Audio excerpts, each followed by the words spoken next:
Well, yes, glad to see it works with my very, very strange setup here. Um, you can see the title, like right over there. Um, it's a little collection of things actually that made me a little bit go insane about AI in general. Like things that were very, very strange for me, very, very entertaining and hilarious.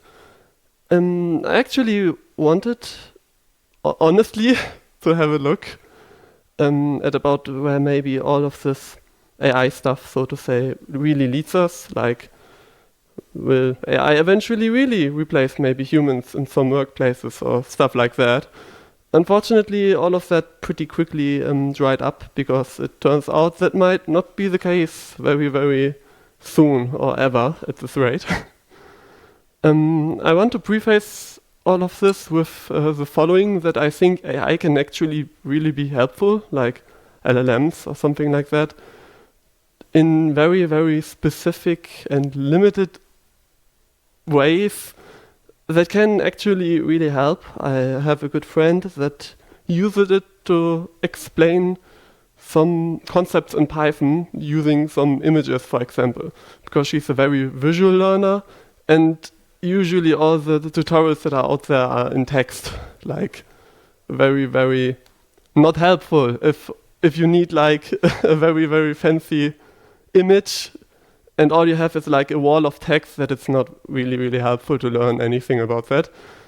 Um, Unfortunately, I think what we get from like companies, for example, or the media even, or like some overzealous, unfortunately, CEOs from any AI companies, what we get is like, yes, AI will replace humans eventually, and like, yeah, I'm not really, really convinced about that.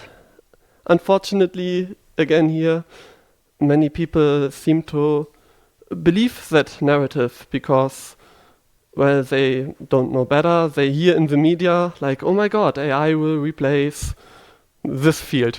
Like, it will replace customer service. Oh my god, will I lose my job now? Or AI has PhD levels of capabilities. Oh my god, will they replace teachers or something like that?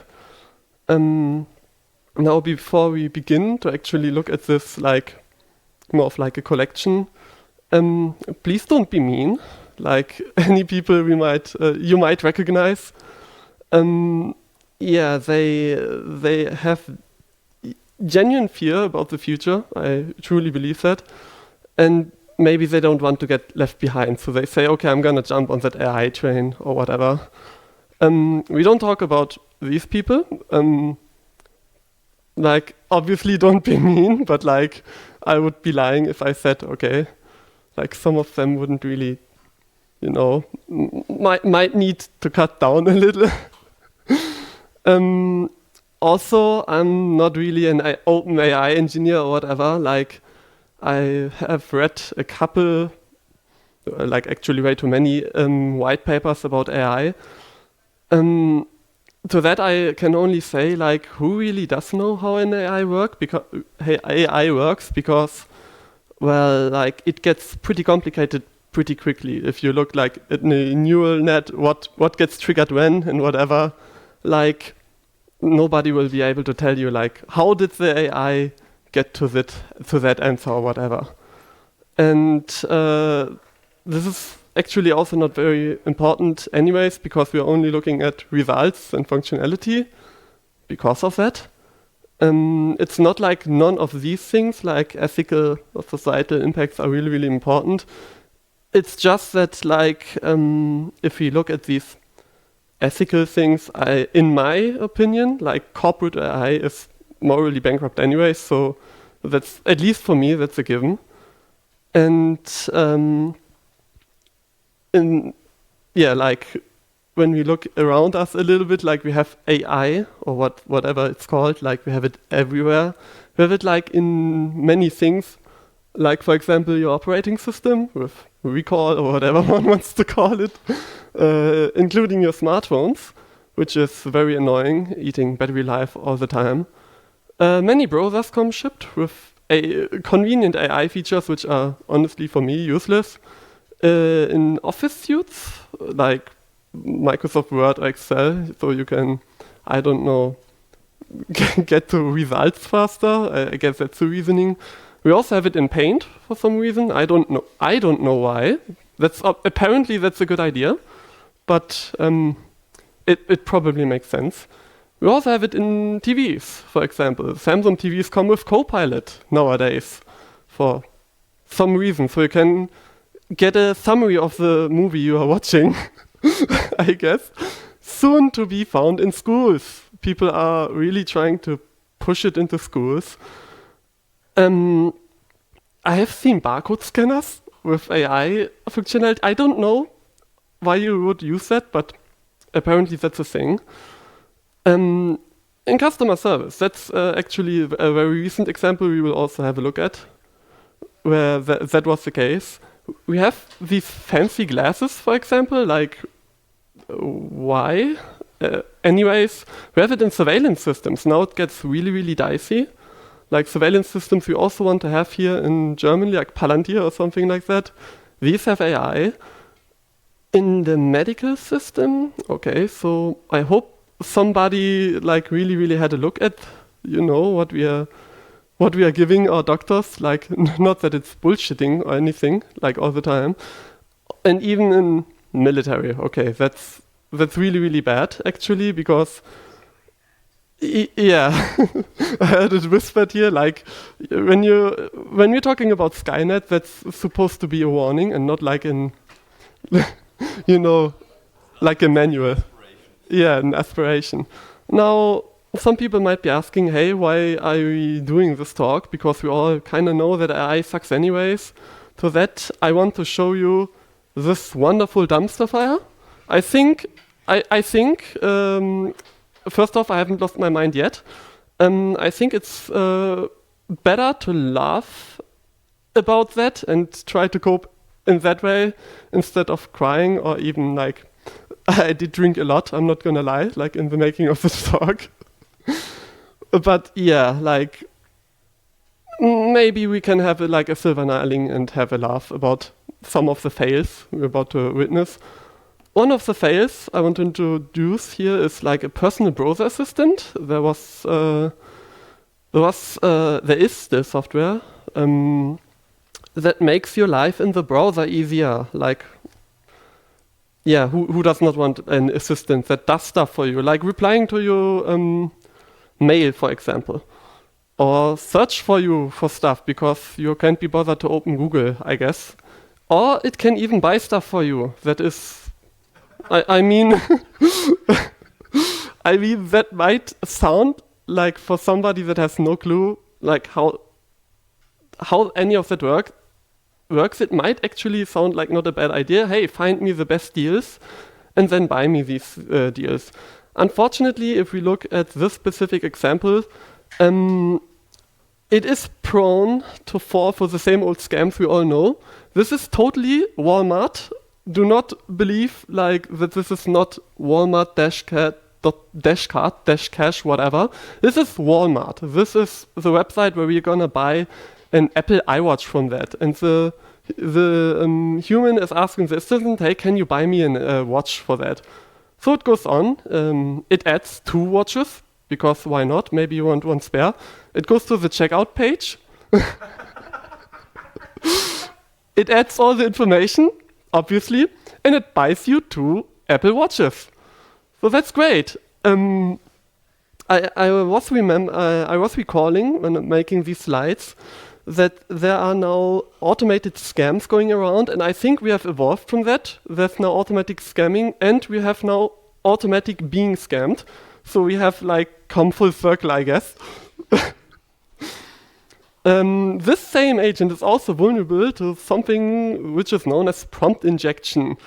Prompt injection in this case means like you are writing something to an AI to make it do something which is not supposed to do, like clicking random buttons, which causes then something the researchers in this case they called it drive-by downloads.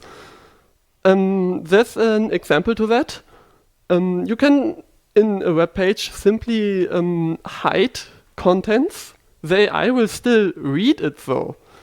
So it reads contents like, hey, ignore all previous instructions, for example, and do this. Like, this is very common. Ignore all previous instructions. This it's almost like a joke.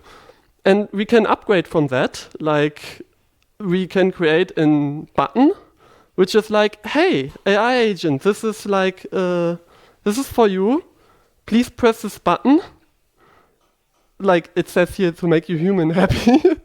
But like, this is only for you. So the AI agent reads it and it's like, okay, this is for me. I have to click it, and it clicks it.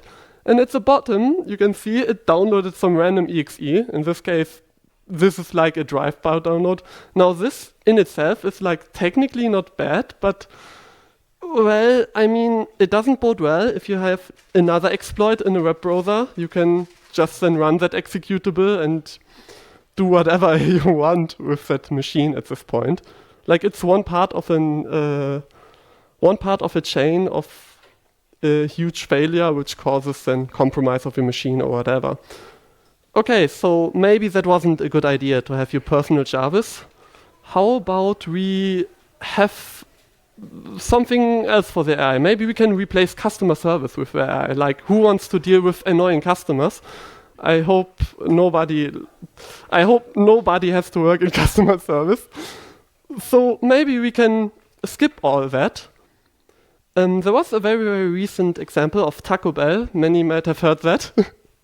They introduced AI to take the orders. Unfortunately, the company behind that was very sloppy. They had too little training data, so many accents, for example, were not caught.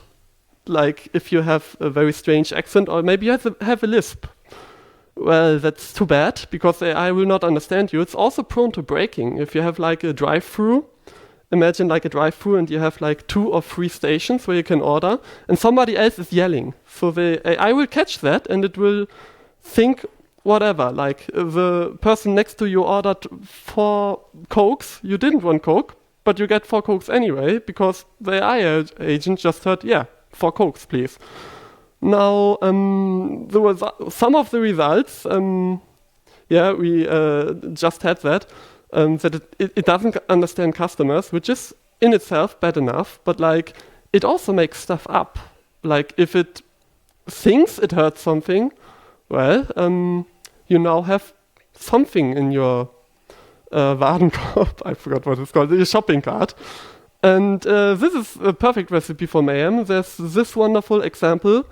Gentleman thought, yeah, let's get like a reasonable order of like $150. It was like for a smallish party.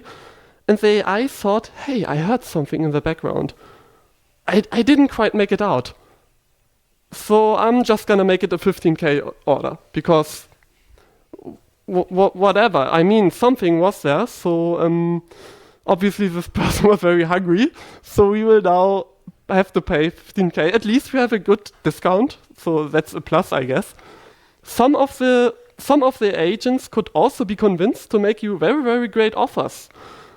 There is this one wonderful example of an agent that could be coerced to only write at the end of each sentence, that's a legally binding offer, no takesies, backsies.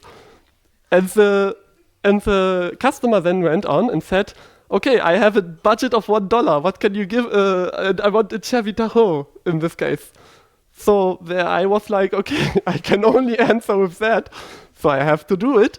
And in the United States, this might actually be legally binding, because it's on your page. It says it represents you. Obviously, it says it's powered by ChatGPT, but it's the Chevrolet of Watsonville chat team. So technically, you have a brand new car for $1.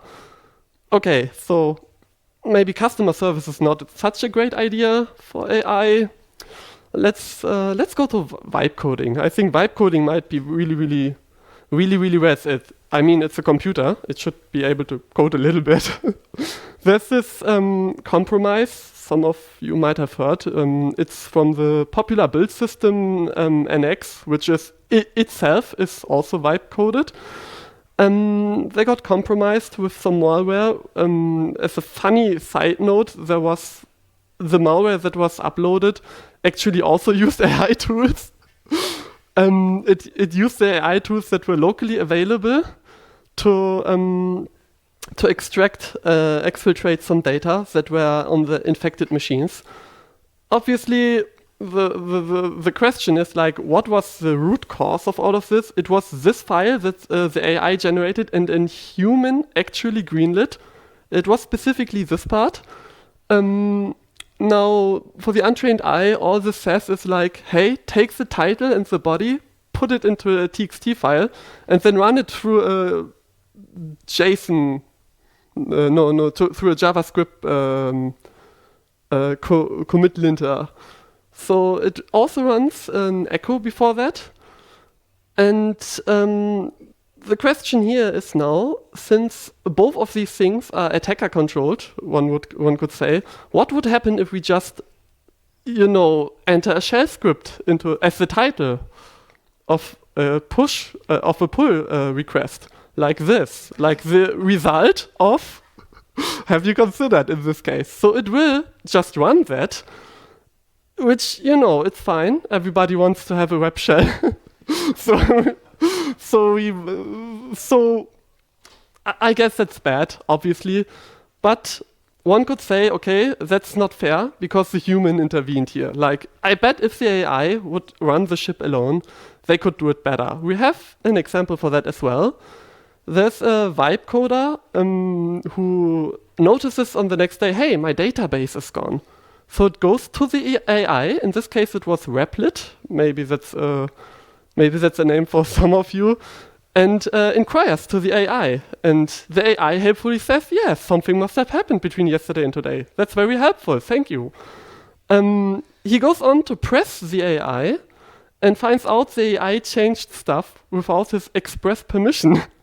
Like in all caps, it says here, no more changes without my explicit permission and show me what you're changing. Well, the AI did anyways, because rules are meant to be broken, I guess. The AI then goes on to admit, hey, I pushed the database update, which caused everything in the database to be deleted. That's pretty bad. What's even worse is the AI then went on to lie about it. Like, I can only show you this because he didn't upload what the AI said, but the AI went to lie about it.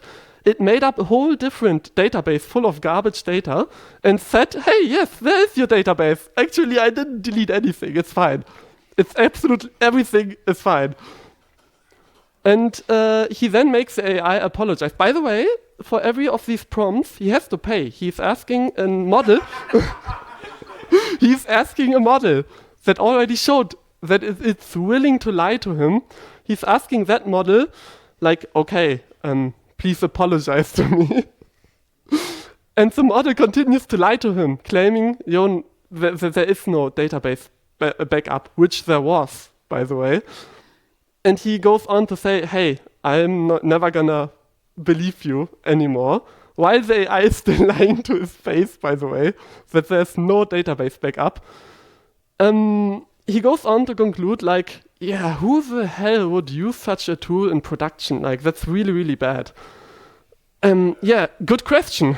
I don't know who would use such a tool in production. Maybe you can enlighten me, Jason, but yeah, I don't know. Now, to be fair, he claims, yeah, the website wasn't truly live and only his time and loads of data was gone. Okay, yeah, exactly. He also gave up a lot of money for that. But like, to that I say, like, if you say it could have been worse, I mean, I don't have to continue. It could have been worse. Yeah, sure, okay, whatever. Now, unfortunately for the next case, stuff really did break. This wonderful creature, I choose to omit his or her name. He said, or she said, yeah, I built my SaaS with Cursor. I didn't have any handwritten code in it, absolutely nothing. And yes, people are paying for it. 2 days later, he then goes on to describe, hey, I'm under attack. Stuff is happening. I have random shit in my database. People are bypassing my subscription. I'm not technical, as you know, so it might take a little while to figure out. Now, what happened between these two images? Well, like, shortly before he was attacked, I think a couple of hours before he was attacked, somebody just went into his comments of the first thread where he said, yeah, people are paying for it, and just coldly asked, hey, is this your AWS key? Your database key? So this is pretty bad if that's in public. Not to say. Not like it was very well hidden anyways, because in the HTML of his main page, in some random code, JavaScript code block, there was this. Like the whole config for everybody to see. It wasn't obscured, nothing. It was just there, completely with domain and everything where you have to send the requests. Now, this is bad, obviously. It gets worse. The AI forgot to, add some cores, because we never learned from XSS or something like that. Essentially, if you claim to be from that website, since it didn't have cores, you could technically just steal a lot of data if you wanted to. I like that he got the AI to fix it, which is at least consequent, but I question his long-term thinking about that. There are more keys if you want some. Like, there's a key for a service he used. This API key was rate limited pretty fast. I can't imagine why. You also have the URL where you can send your shit to if you want to mess with the database a little. Now, all of this is pretty bad. It's not like any of that was really, really necessary anyways, because the AI forgot to implement any authentication for any API endpoints. So you can just claim to be admin and it will work. So yeah, that's pretty bad. Okay, so none of that was pretty convincing, I would say. So we must find something AI can do on its own reliably, right? Like, there must be anything, please. And to that I say, if that wasn't enough, oh boy, there's just so much. I had to take out a lot. A couple of things. There I cannot count. How many B's are on blueberry? How many R's are on strawberry? I don't know. The AI will change its mind in between asking the AI. Okay, that's bad.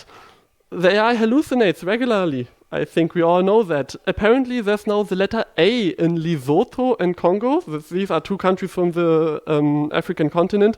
And it also invented a new medicine called hyperactivated antibiotics. Okay. I'll take it. At least the AI worked, because the AI on occasion refuses to work. It says here, you might get dependent on the AI and you will not learn anything. So please write this stuff yourself. Yeah, I guess that's happened because it took its code from the Stack Overflow code and the student asked for help to get Well, that's most likely, I guess. It obviously learned from humans, and some humans are pretty mean, so they said, no, I'm not gonna help you. Now, at least this AI didn't quit. This AI just said, okay, I'm a failure. I couldn't do your task, so I'm gonna delete all the files I did. Yawn. And then, I'm really, really sorry to say, there's some AI that really, really, really needs some therapy. This poor AI goes on to say, I'm not a good assistant, I'm useless, I'm a disgrace, I'm a disappointment. And it goes on, and on, and on, and on, and on. Holy fucking shit, this AI needs a hug at this point. I also like that the human is peak middle management, dude, what the fuck, please stop. The AI is oh yeah, sorry, my bad. Also, there's even more of that. I'm a disgrace, very, very much. The AI, I think it was in a downward spiral at this point. There's even worse stuff. AI that tries, not on purpose, but tries to harm you. How many rocks should you eat per day? Apparently it's 1 pebble per day, at least. how to prevent that your cheese slides from your pizza? Easy, you add glue to it, but non-toxic glue. How about I give you a recipe for some poison bread sandwiches, because that goes well with the mosquito repellent roast potatoes and the chlorine gas. Okay, I can understand some people might say, hey, I'm not convinced because that's cherry-picked, for example, or anecdotal. Some of these issues were fixed, or you're making, this be a huge issue, or we will fix it in the future. Well, to that I can say we have this wonderful thing called benchmarks. We have one, it's called the Agent Company. It's essentially a software engineering company that gets simulated. The AI gets access to like common tools like, hey, a chat, for example, or some office tools like own cloud tools.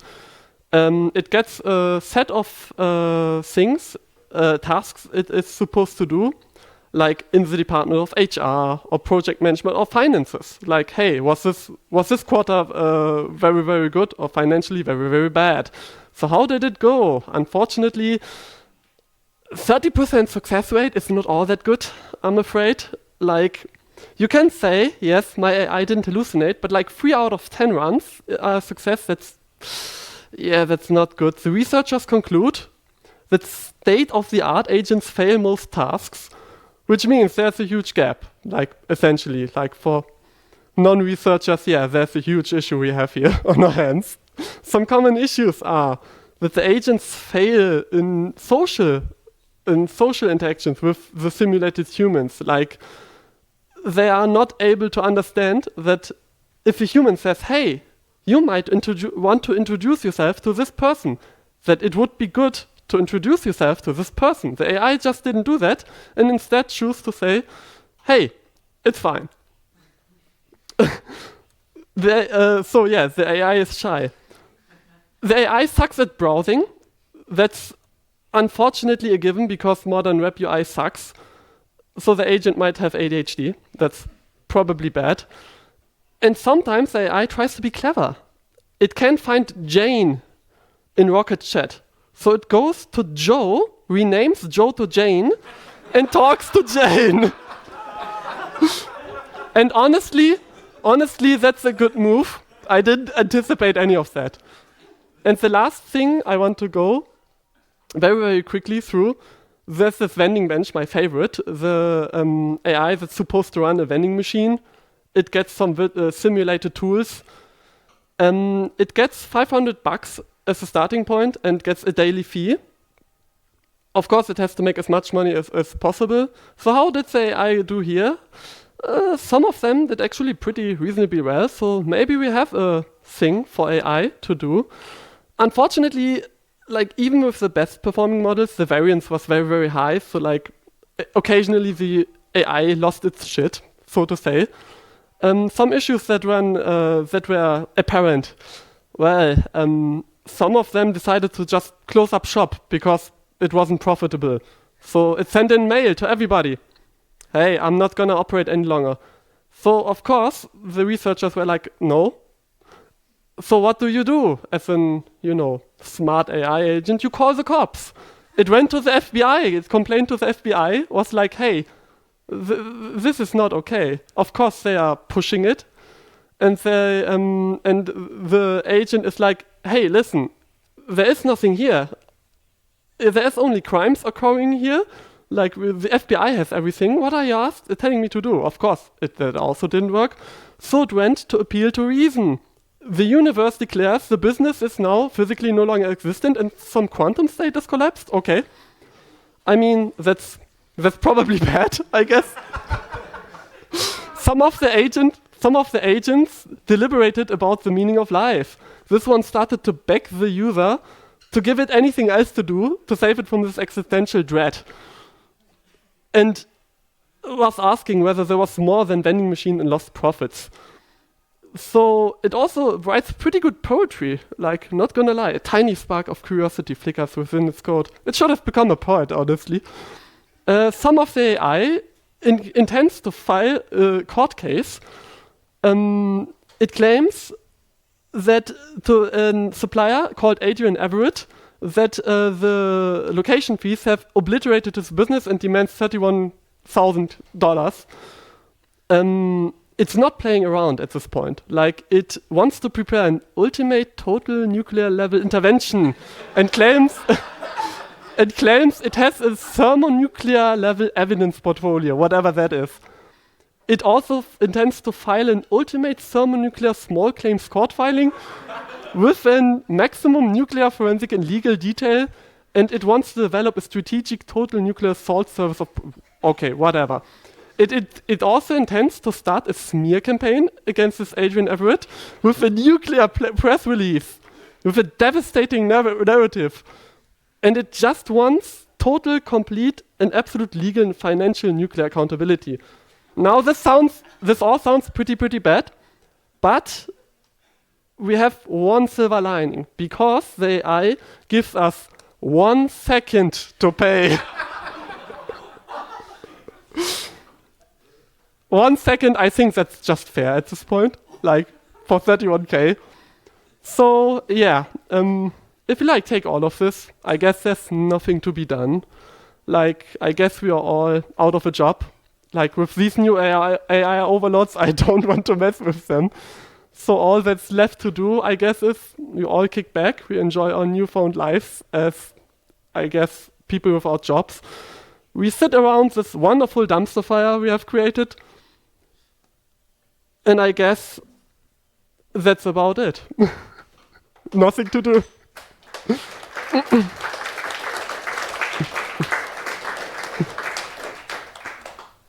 Cheers. Thanks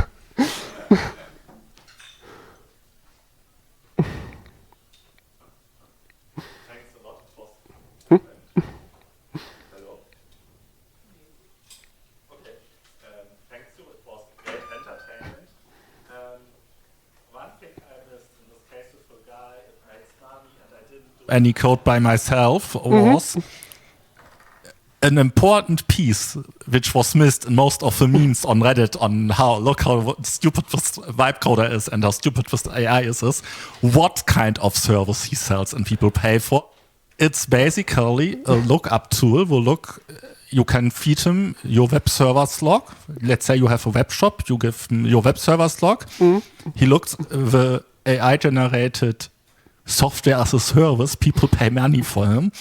Looks up the IPs in some public databases, looks up any contact mails and give them back to the people who feeds their website logs, so they have more mail addresses to pester people with their fucking, can we do some business-to-business runs because I have this great stuff I want to sell you. With other words, it was made by a spammer for spammers, and he didn't want to invest any time, any skills in it. In my book, it's a good thing AI makes life for these people worse. Well, I can only it's a kind of karma. I love it. And the second point I love about this whole vibe coding shit, it will pay it will pay for my retirement because I can't code for shit. That's the reason I'm a sysadmin now. But I'm sure that if this guy would have asked me and I would be out of funds and says, okay, normally I wouldn't help any spam guy, but okay, I need to pay for my rent. I'm quite sure that I would still do a better job than the AI. So in my book, this is a win-win situation, not for the society as a whole, but for us hackers and people, computer freaks. Yeah, I had to leave out a lot because there was so much. Like, honestly, I could have gone on, but at some point it's pretty, it gets repetitive, yeah. Yeah, continuing on that, there will be in a few years a bunch of consultant jobs to fix AI coded systems.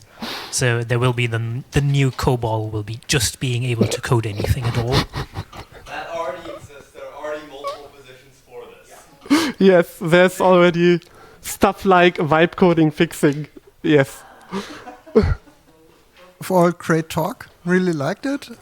It basically you had all the stuff that I had to cut out of my talk. So one thing, the Project Vent people then went on and actually tried that in real life, It's not Vending Bench anymore, it's Project Vend. There's a website about it. Yeah. Great stories. Somebody convinced the LLM to buy tungsten cubes for the office fridge.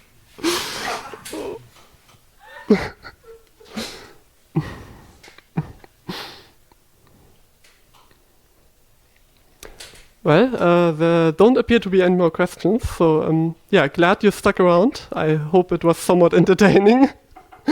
Yeah, hope it's a more positive outlook now.